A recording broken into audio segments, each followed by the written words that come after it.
population, peut-être que les gens parlent de choses qu'ils ne comprennent pas. Une transplantation d'organes ou un trafic d'organes demande une infrastructure.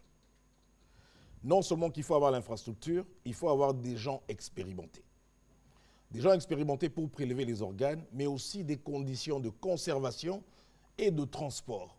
Et ensuite, il faut savoir que ces organes qui sont prélevés ont une demi-vie qui est très limitée. Par exemple, quand on retire un cœur, il ne peut survivre que 3 à 4 heures.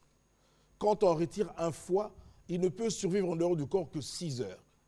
Quand on retire un poumon, c'est 6 à 8 heures. Le rein, 1 jour à 2 jours. Mais ça ne suffit pas.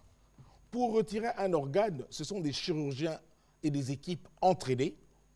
Et ça ne prend pas moins de 12 heures. C'est pour ça que je dis quand les gens parlent des choses dans les réseaux sociaux, ils ne savent pas de quoi ils parlent.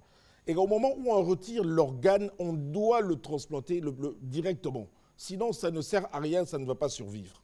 Et quand on regarde dans toutes ces conditions, monsieur le ministre, on pense que c'est assez irréaliste. Au niveau du ministère de la Santé, il n'y a aucune notification au niveau de nos zones de santé. Et non seulement ça, j'ai oublié de dire qu'il faut des laboratoires poussés. Parce que ce n'est pas n'importe quel organe qu'on va prendre, même si on a pris chez son frère, qui va marcher chez vous.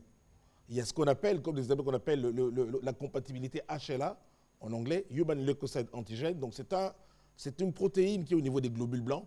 Mais pour faire ce test-là, on ne peut pas faire ça à Kinshasa. Donc on ne peut pas se permettre de prendre un organe comme on va acheter du pain ou je ne sais pas quoi, et ensuite le mettre sur quelqu'un de manière désinvolte. Je voudrais ici rassurer les gens, c'est une technologie très poussée pour arriver à faire la transplantation d'organes. Parce que même chez nous ici, on peut avoir des reins, mais nous n'avons pas les reins de la même façon. Il y a ce qu'on dit des anomalies qui sont viables. Quelqu'un peut avoir un seul rein, mais il vit. Vous le cherchez là-bas dans le dos alors qu'il n'est même pas dans le dos. Donc, avant même d'arriver à faire un prélèvement d'organes, il y a une série d'examens à faire. Parce que même cet organe-là, le rein, chez d'autres personnes, ils l'ont au niveau pelvien. D'autres personnes n'ont qu'un seul rein. Donc, vous allez faire une opération, vous ne savez même pas. Vous n'avez pas fait d'échographie, vous n'avez pas fait de scanner. C'est très complexe. Et ici, à Kinshasa, comme je dis, les laboratoires pour le faire, la conservation, c'est très, très difficile. Non seulement ça, le cadre légal. C'est vrai que dans notre pays, ce n'est pas autorisé. Les gens qui le font, c'est vrai que c'est de manière illégale. Mais pour le faire techniquement, qu'on ne vous trompe pas, ce n'est pas moins de 6 à 12 heures, parfois 20 heures. Donc, ce n'est pas quelqu'un qu'on a kidnappé à 6 heures et à 6h30, il vous dit « on m'a retiré un rein ». Ce n'est pas possible.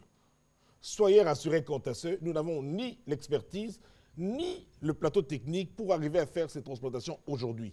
Nous espérons les avoir avec l'avenir, mais ça demande des années et des années de formation.